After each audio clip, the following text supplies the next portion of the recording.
back on the Zero Hour. I, as always, am your host, Richard RJ Eskow. My next guest recently wrote an op-ed piece for the New York Times that I found very interesting. If you haven't read it, I think you will too. So allow me first to introduce him. He's been on the program before. He's a good friend.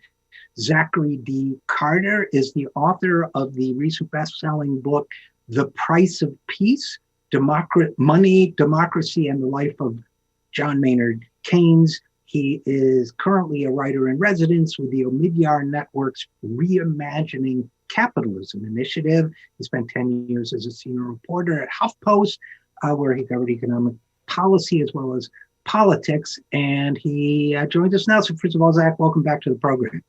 Thanks so much for having me, Richard. I forgot how much I liked your intro music.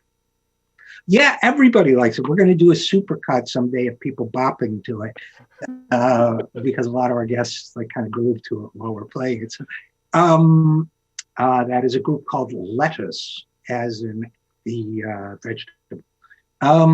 But anyway, on to your guest essay. Headlined, "The Woman Who Shattered the Myth of the Free Market." And it is about Joan Robinson, the economist. So tell us a little bit to begin with about Joan Robinson. So Joan Robinson is someone I learned about by virtue of researching my book on John Maynard Keynes. I had never heard of her before I started doing this sort of in-depth project on the history of Keynesian economics. And it turns out that the major breakthrough for John Maynard Keynes, the general theory of employment, interest, and money from 1936, is kind of a collaborative enterprise. And one of the economists who he works with very closely on it is this woman named Joan Robinson. And it's not the only major breakthrough she's associated with. Even at this very brief period of her life, from the late 1920s through the mid 1930s, there's this incredibly fertile intellectual atmosphere at Cambridge University. And she's really one of, if not the leading mind there. Keynes is often away from the institution doing his important work as a public intellectual and advising the British government. And at Cambridge, Robinson is really doing a lot of the heavy intellectual lifting. She comes up with a theory called a concept called monopsony, which is like the least interesting, accessible word in economic theory, I think. But it's sort of a way for anti-monopoly thinkers to reframe the anti-monopoly project as a labor rights issue. As essentially, she takes the existing classical economics paradigm where we're all rational producers and consumers, and we maximize our interests and our short-term financial calculations. And she says, look, obviously this scenario doesn't work if you have a monopoly producer who can just dictate prices to the public. But what if you have a monopoly consumer? What if you have a monopoly buyer?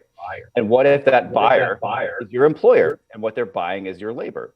And she goes through a bunch of sort of conceptual mathematical terms and says, look, this is pretty much the norm.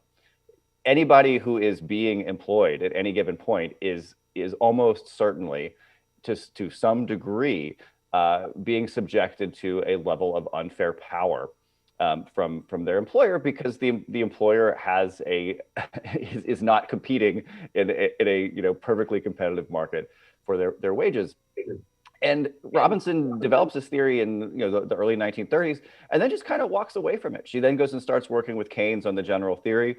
And then after Keynes dies, she goes and works on a bunch of other things and becomes very politically active in the Cold War. A lot of her later political views are not particularly appealing. She becomes something of an apologist for Mao in China. And I think her later sort of political career undermines the intellectual contributions that she makes earlier on as a theorist. And I think right now, this particular moment that we're living through, where you have both a really resurgent anti-monopoly movement, both in the academy and in the general public, and this renewed interest in Keynesian spending and in deficits. The fact that there is one person who was playing a just enormously important role in the development of both of those concepts, I just thought was pretty interesting. So I wanted to write about her for the Times. Yeah, and Zachary Carter, there's several dimensions to the story of Joan Robinson. One of them that you clearly allude to, although I don't think you use this term, is the kind of feminist pioneer aspect of her work, that she was subjected to the leadership in her economics department at Cambridge, the leadership of Alfred Marshall, who was kind of a misogynist, as you point out. And total misogynist. I mean, we have to be very clear. I don't know why I'm being polite to Alfred Marshall on this, but yeah, I mean, suppressed his wife's own economics career. And but yet, as you point out, she not only overcame the gender discrimination barrier, but also the intellectual / ideological barrier thrown up by Marshall and his ilk, right? Because they were among those who had built this kind of beautiful edifice or theoretical machinery, where like clockwork, everything worked well, but they left out a whole massive real world component that kind of made the whole tinker toy thing fall down. I mean, I'm sorry for mixing metaphors there, but I think you get what I'm driving at. They had this ideological construct that happened to be very well suited to the employer side, the capitalist side of the equation, and very discriminatory towards labor organizing, seeing that as an interference in the beautiful free mechanics of economics. But actually, she was pointing out a major flaw in their theory, right? Yeah, and I think with Robinson, the feminist part of the story, I think, is really pretty essential. That she's somebody who's thinking about labor stuff from a fairly radical and I think conventional at the time, pro-worker perspective. This is the Great Depression. So if you're not a Marxist in the Great Depression in the United States or in the UK, you're probably very rich. And the development of Keynesian economics is sort of a way to say, like, even if you don't want to overthrow the government, you can criticize capital and the way that the economic system is organized. So there are all these people who are committed to Marxism at the time in various ways, who are not necessarily fully in on the entire project, because there's no other alternative other than defending, Andrew Carnegie and the First World War. So her contribution there, I mean, she comes from that perspective, but as a woman, I think she's bringing a particular perspective to Cambridge. She has not had a job for several years before she comes back to Cambridge. She returns when she's about 26 years old. She and her husband, Austin, have been off in India. He's been tutoring a child Maharaja. She's had no work to do. And she's coming back and she's entering this department where people are just enormously skeptical about her ability to contribute. I mean, the Alfred Marshall paradigm. I mean, Marshall marries his wife in the 1870s, a woman named Mary Paley. She's the first woman to lecture in economics at Cambridge. And he's this good feminist guy at the time. And then by the 1880s, there's a big dispute about whether and how women are going to be educated at Cambridge and what sort of professional opportunities they'll have in the academy. And Marshall does a total 180 and becomes completely against the right for women to do anything at Cambridge, and he suppresses his wife's book, and just becomes this total chauvinist, basically. And so, if you're thinking about monopsony power and your ability as an economist and a young intellectual to find a place to be, I mean, the environment at Cambridge is very clear. You don't have a lot of options. You don't have a lot Power. Right. There isn't a competitive market for your ideas and for your abilities.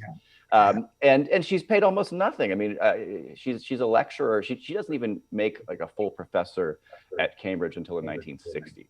And this is somebody who's talked about as a potential Nobel laureate, like every year that the Nobel Prize is given in economics while she's still alive. She's not even a full professor until 1964. I mean, this is kind of extraordinary. But then I also think you look at the development of her career, and she kind of disappears, I think, in part because her politics in the 60s are not good. But there are a lot of economists who have bad politics in the 60s and 70s. You know, Friedrich Hayek and Milton Friedman get Nobel Prizes even though they're advising Pinochet. Right, right, So right, exactly. just They doing were bad in political. the wrong direction. Right. Yeah. Well, I mean, look, I don't want to make excuses for Robinson's politics. They weren't good. In the like the stuff she says about the Cultural Revolution in China is bad. But she's not the only economist who does this, and she is the only one whose work gets erased essentially as a result. And I think one reason for that, you can look back on it. The profession is pretty hostile to women to this day. I mean, the New York Times runs some in-depth piece on what's happening within economics and its treatment of women just about every year. And it's always bad. It just doesn't seem to be getting a whole lot better. So I do think it's her significance as a thinker has been really impacted by her gender in ways that it just doesn't for men. Yeah, and I think it's fascinating the thought that her own experience might have framed her theory, not just her socialist politics, but her experience as a woman with very few choices of employers. But before we go on, I do have to say, maybe inappropriately for an intellectual history of economics, Alfred Marshall really seems like a dick. That, you know, he marries Mary Paley, as you point out, first woman lecturer in economics at the university, and then destroys her career, pulls her book out of print, treats her, in Robinson's words, as a housekeeper and a secretary, not a benevolent or humane or wise figure in modern iconography. But let's talk a little bit about monopsony, her main contribution. In a way, you know, I don't condemn people for their politics, as you clearly don't, in terms of their professional work. Look, I played country music in bars for all those years. If I objected to the politics of the songwriters, I never could have done that. But having said that, I am a little disappointed to hear that she had these political leanings all along, because to me, the concept of monopsony works so beautifully as theory, independent of ideology, that I'm sorry that she had an ideology that was compatible with it. Do you get what I'm trying to say? Yeah, well, I mean, it's the thing that's funny about Robinson as an intellectual is that her theoretical sort of the theoretical lens that she brings to the world changes every decade or so of her career. And she has a long career. So she comes to Cambridge in 1929. And she's working as an economist until her death in 1983. So that's a very long time for an economist to be working, and the world goes through all kinds of changes over that period of time. And I don't think you can say that Robinson sort of left politics in 1929 I don't think you can obviously predict where she's going to go with her left politics in that's fair. From there. But one of the things that's interesting about the monopsony argument is that it doesn't really fit in with a lot of the economic arguments that she makes later in her career. And she actually, by the 1950s, doesn't think that it fits in with her sort of theoretical framework around the general theory and Keynesian economics. She sees them as being in tension. And in fact, that the monopsony sort of worldview where there's this sort of scale or sliding scale of competition. Competition isn't this on-off switch where either you have a monopoly or you have perfect competition. You have this sort of gradient of different degrees over the course of this spectrum. She views that eventually as a incorrect concession to the Alfred Marshall School, to the sort of classical paradigm, and says that actually we shouldn't talk about things this way at all. We should be talking about power and other social questions instead of these sort of quasi-mathematical arrangements, and largely, kind of abandons it, which may be one reason why it didn't stay as popular as it could have. But by the 1950s and 1960s, people were really only talking about monopsony in extreme cases. They're saying they would talk about it with like a coal town, right? So if you're in a coal mining town in rural Kentucky or something, then and there's really only one job opportunity that's to go work for the coal company, then clearly you've got a monopsony problem. But absent that, you don't have to worry about it. And the profession sort of absorbs the concept of monopsony without absorbing that sliding scale point. And I think the sliding scale point is, I think it's a really useful frame for the world we live in today. Whatever you think about the grand sort of theoretical apparatus surrounding it, you look at the way jobs are moving from the country at large to a handful of urban metropolises. There's clearly a loss of worker power and bargaining power that comes with that. You either move to these places or you're going to accept a lower wage. That just seems to be clearly part of the intuitive situation for a lot of people in this country. And there's very good academic work. There's a guy, I shouldn't say one guy, the best paper on this is by four different economists. They worked together on it for several years. But the economist who I know well from this group is a guy named Marshall Steinbaum, who's at that. Sure, no, I interviewed Marshall on this program about that paper. Yeah, so, yeah. Right. So, I mean, it's a great paper, and you don't have to be like some radical left-wing person to recognize that as true. You don't have to have any other intellectual baggage at all to say, oh yeah, obviously when the jobs leave my town, it's harder for me to get a good job, right? And I think, and there are other ways that the sliding scale manifests itself. It's important for people to understand. And again, to briefly recap, monopsony. So basically, the employer or employers control the market for labor, and I can't hold out and say I don't take your $9 an hour because I know down the street someone else is paying 15. It doesn't tend to work like that. So monopsony in that sense. Another example to me of the sliding scale would be fast food restaurants. That there may be a number of them in my town. There may be a Burger King and Wendy's and a McDonald's, but nobody in the fast food industry is going to say, I think fast food preparation is a professional job worth $30 an hour. So I'm going to pay $35 an hour. And so everybody who's paying $9 an hour suddenly, is out of the game. There's that kind of, and I don't know if this falls into your definition of a sliding scale, but this kind of tacit agreement among employers that, you only get minimum wage for that kind of work. Isn't that an example of a kind of monopsony? Well, I mean, I think monopsony is present in that problem, but I think that's more the kind of situation that Robinson would have been talking about in the 50s or 60s than in the 1920s, where you have these kind of social dynamics at work and this sort of ideology among the captains of industry and the people who shape society for what work is really worth a living wage. John Kenneth Galbraith adopted a lot of Robinson's ideas and then adapted them to his own theories. So in his books, he had a book called American Capitalism in 1952. He had a book called The Affluent Society in 1958.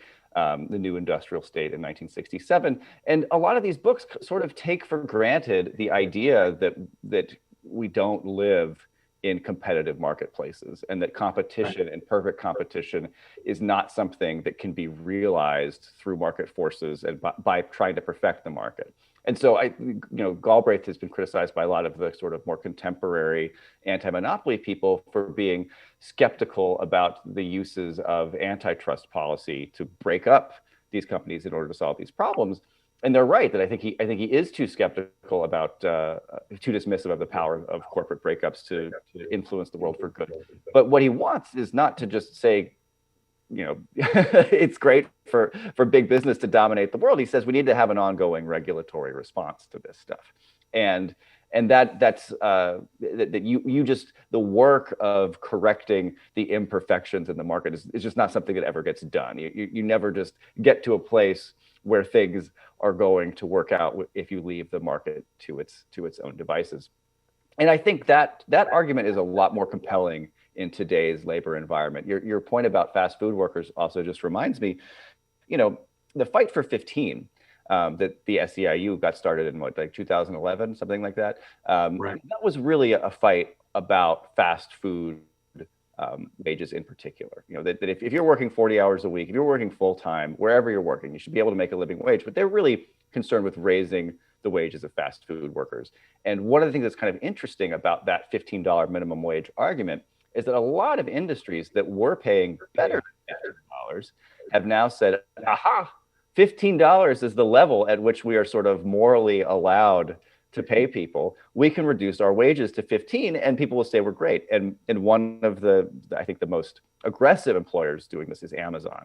And so in the recent fight over over unionizing Amazon warehouse workers in the South, Amazon did this big PR campaign. They said, look, we pay people $15 an hour. We're great. Well, in the warehousing and logistics business, $15 an hour was not considered anywhere close to normal pay before Amazon got involved. And Amazon is so powerful within this sector that there was an investigation by a House committee in Congress that said, they're exercising, they use the word monopsony, they're exercising monopsony power over this entire sector of the economy, not just over their own workers, but they have driven down the wage for the entire sector for logistics. And the figures they put on it were pretty significant, like 20 some percent. That's a lot to be decreasing someone's pay by. So that concept is being I think relied upon quite a bit to help people understand how the titans, the captains of industry today are able to extract more from the productive powers of society and the economy. Well, and does the concept of monopsony, since we're talking, for example, about about Amazon, does the concept of monopsony also apply, for example, to working conditions, to the fact that accident rates at Amazon, warehouses, from what I've seen, are higher than accident rates at other warehouses, notably higher. I think it's 9.6 per X versus whatever. So does that kind of thing, working conditions, obviously we factor benefits into it, but would non-material things like that count in the monopsony? Oh, yes, certainly. They're harder to calculate for economists who need to quantify these types of things, because if you lose your hand in in some sort of accident, it's hard to say how much your hand was worth to you versus your wage income. But yeah, sure, it's dangerous working conditions. Even things like the choice to work less, right? Like if you want to spend more time with your family and you're willing to accept a slightly lower wage, there's typically a certain threshold you've got to get to where you're willing to work less because you need, it just costs a certain amount of money to live, to support your family, to have a decent lifestyle. So these choices about the ability for workers to make choices throughout their life, not just even in the workplace, is really powerfully affected by this phenomenon. I wonder, Zachary Carter, as we're talking, I wonder about the impact. Obviously, as a theoretical framework, monopsony exists outside historical events. I mean, it's a concept.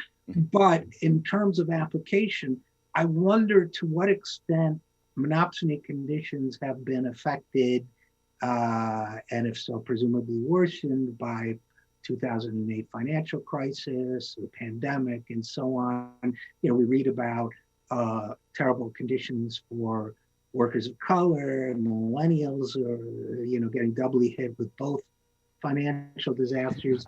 Any thoughts on these financial setbacks and monopsony?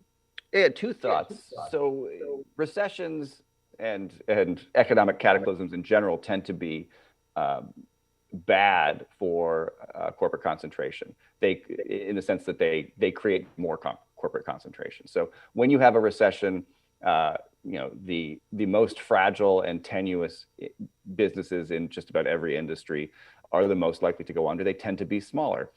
You don't get to benefit from either economies of scale or from just the market power of being large. So if you're small and carrying a lot of debt and working with low profit margins, you go out of business. If you're big and have a whole bunch of cash on hand, you weather the storm. And then after the storm has passed, you scoop up the market share of all the people who went out of business. So this is how a lot of the big 19th century industrial fortunes were made. People did really, really well during bad times. So people like Henry Clay Frick and Andrew Carnegie and all the various businesses that are put together by J.P. Morgan, the original human being, not the bank. These are people making their fortunes during downturns when things are terrible. I mean, there's basically a 20-year depression from 1873 to 1896, and this is when these enormous monopolies are built.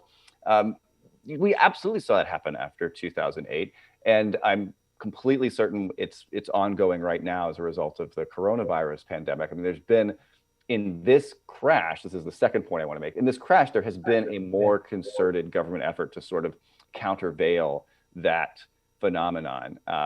The size of the stimulus packages, the efforts to rescue small businesses specifically, and then I think in particular, the unemployment insurance expansion that happened this time around, that gave workers not every worker, but it gave a lot of workers the breathing room to say, no, I don't want to take this job because it sucks. and you're not doing enough to protect me, the worker, from the pandemic, among other things. Right. It will get me sick. It will get my family sick, or just doesn't pay well. And if you can make $25,000 a year by not working, then that forces employers to come to the table with better working arrangements. So it's a very clear effort, I think, to push back. That is a very clear and effective way of pushing back against the increasing monopsony power that comes during and as a result of economic downturns. Now, I think a big question going forward for the Biden administration and for economic policy more broadly is whether you can incorporate this sort of antitrust, anti-monopoly perspective into the broader Keynesian public investment, basically deficit spending program that the Biden administration has proposed. They're good. Like, if you watched Biden's speech last night, I mean, he's talking about, he's dead serious about doing another $3 or $4 trillion of economic support spending here, which will go directly to families and healthcare and daycare and childcare and infrastructure and all of these major projects. That stuff provides a countervailing power to monopsony issues, but it's distinct from antitrust stuff that would take on big corporate players in each individual space. It's different from breaking up Amazon or Apple. Right. It's different from regulating those companies as companies that exert too much power over the labor market. And I think there's probably going to be a temptation to say, well, look, we spent all this money on these workers. Why do we want to take this extra step of bothering these corporations, since we've basically already dealt with the problem? And I think long term, the issue is that they will come back, right? These gains are not permanent, and you need an ongoing sense of regulatory vigilance in order to make sure that. I think there's a very good chance the next 2 years are really great for working people in the United States in a way that we haven't had. I just don't think we've had good years like we're going to have for at least a quarter of a century. But they could just be 2 good years, right? And they could only be, I'm sorry to interrupt that, Carter, but they could also be only good by comparison to the other 25 years we've been through. Certainly. I mean, look, there's going to be problems. Biden's not offering a panacea. One of the more incredible stats from the Biden agenda here is like we're on track to cut child poverty in half. That's fantastic, right? We're going to cut child poverty in half. There are going to be poor children in the United States at the end of this enormously ambitious agenda, which tells you that there are some very obvious limits to the ambition. I mean, why should there be child poverty in the richest country in history?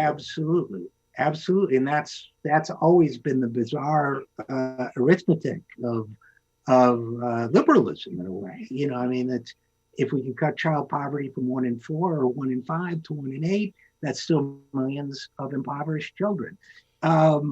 Absolutely, but maybe last subject area for you, Zachary Carter, about Joan Robinson. But this intrigued me because I've always viewed economics as much of a subculture as it is an academic discipline, as much as sort of conveyance of folkways and beliefs as a science. And I don't know if you agree with that or not, but this paragraph, this excerpt from a paragraph, you write, viewed today, Robinson's arguments appear more like the work of a philosopher than an economist. And then you describe how, in her day, detailed financial statistics were yet to be finalized. So she didn't reach her conclusions by studying specific industries in detail, but rather by formulating a set of assumptions about business behavior, then essentially modeling them mathematically. I mean, it's given that she did model them mathematically, it struck me, this notion that was philosophical. I would think that would be analytical economics. So what makes that philosophical? Well, the type of mathematics I would say I think is important. Robinson's now working with sophisticated, detailed statistics because they don't exist. There's no such thing as GDP in 1933 when she publishes The Economics of Imperfect Competition, which is where this monopsony concept comes from. And so the idea that you can go out into the world and empirically study what's actually happening and measure it in some concrete, useful way is just not true. What you can do is formulate some hypotheses and then try to translate those ideas into mathematical equations that sort of maximize or minimize certain types of behavior. So they formally represent the language with mathematical symbols. Right, sure. This goes to a certain place. So, I mean, it is analytical economics in the sense that it's being formalized into a mathematical equation. But the fundamental issue here is the actual linguistic concepts. And later in her life, Robinson said, look, I'm just not very good at math.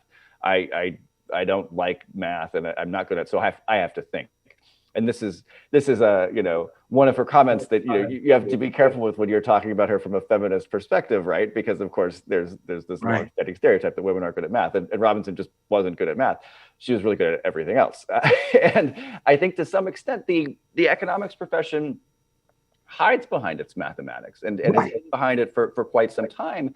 And there's an acknowledgement by people at the top of the field that this happens. Paul Samuelson, who ended up being one of Robinson's sort of professional enemies within the Keynesian tradition. She felt like Samuelson really watered Keynes down into this rescue spending guy, not someone who had this more interesting, complex philosophical worldview behind his ideas. I think Robinson's interpretation there was broadly right, but even Samuelson, by the end of his life, was saying, everybody knows that there's too much math in economics, but it's like herpes. Once you get it, it's here to stay. And I don't even know if that's how herpes works, but that was his joke from 2009. And he was one of the guys who was mathematicizing everything. He's the guy who did it to some extent. And when you look at the real world and you see how these models just don't match up with people's behavior and stuff, if you throw around a bunch of function signs and sigmas and deltas, then all of a sudden people say, oh, I guess these people know what they're talking about, even though the assumptions often make no sense at all. Paul Krugman, I think, has been doing a lot of really good reassessments of some of his assumptions from the 1990s and the turn of the millennium. He had a piece that came up recently about the trade paradigm and globalization. This is an area where Robinson wrote very extensively in the 60s and 70s, very much against the consensus that would reign through the end of the millennium. And one of the things Krugman talks about is, there was an assumption that the job gains would be not that big a job losses from globalization would not be that big a deal because we're only talking a few million jobs. But it turns out that these are geographically concentrated in specific areas, and that this can be very powerful in these specific areas. And I applaud Krugman for going back and acknowledging this is something that the profession got wrong. But you kind of had to be an economist to make that mistake. Like, they call it the Rust Belt. Like, it's not like some new idea. Like, people know that manufacturing jobs are concentrated in like Michigan and Ohio. They've known that since like the 1940s. But they didn't. They didn't step out of the equations to. I've heard it. I remember once I criticized Milton Friedman to a very well-known economist whose response was, "But his mathematics was beautiful," and they really felt that, and I got that on an aesthetic sense. They found his theoretical frameworks and his mathematics enormously pleasing aesthetically, and the fact that they were damaging on the human level and wrong in many ways was almost secondary. And hard to come to terms with for people, I think, because the story is so beautiful that when it doesn't match reality, you're like, but wouldn't it be nice if the world was like that? It's hard to reconcile that the story in your head and in your textbook is not the story that surrounds us. But when you look at, and this is where I think people like Robinson and Keynes really, in the long term, have a persuasive advantage, is that the world is full of uncertainty and crisis. I mean, the financial crisis, the coronavirus crash. I mean, I didn't expect the coronavirus to crash. I wasn't predicting this sort of thing, but bad things happen. They happen all the time, and people don't necessarily expect them to be coming. Unanticipated surprises are always out there in the world. And if your theory is all about how things work out, except when bad things happen, then your theory is not very useful, right? And your formulas can never incorporate all possible variables, right? So if you learn of a new variable that you hadn't considered, unless your theory is open-ended enough to evolve and adapt, you're going to be consistently wrong. And so one of the things that Robinson is just so good with when she's working with Keynes is the development of this idea of uncertainty. And Keynes ends up expressing it more explicitly under his own name than Robinson does, but they talk about this a lot at Cambridge in the 1930s. And Keynes will say, I'm not talking about uncertainty like, whether you're going to go to the bank or the grocery store today. I'm talking about uncertainty like, are we going to have an oil crisis in 10 years? Right. Or what will the outcome of the presidential election be in 15? These are things about which we simply do not know. There's not some equation that we can calculate to give us the probability of these events being realized, and then we can hedge our bets with some very sophisticated derivatives trade.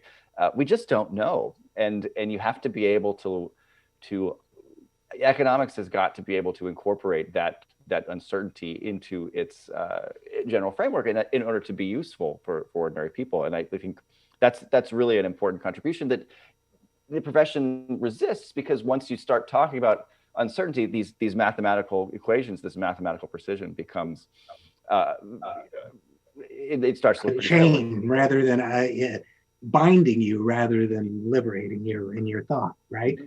Yes. So and one last thing here is that sure, the absolutely. profession in the 1920s and 30s, when Robinson is doing this, it is not like the economics profession today. It is not sort of like an extension of business school thinking. There are conservatives, there are aristocrats in economics, people like Joseph Schumpeter, who is, wears like riding boots and riding gloves to class, and is just very, very affected as an elite. But it's not even that kind of elitism. It's like formal old Europe aristocracy. It's not like business school rationality type stuff. So people who are attracted to economics in the 20s and 30s are kind of weirdos. It's almost like being in a philosophy department or a poetry department today. Right. Much something more so. That you can't get a job in, right? You do it because it's interesting. Yeah. Yeah, and that's not what people think of economists today. It's not how economists are anymore. It's a gig.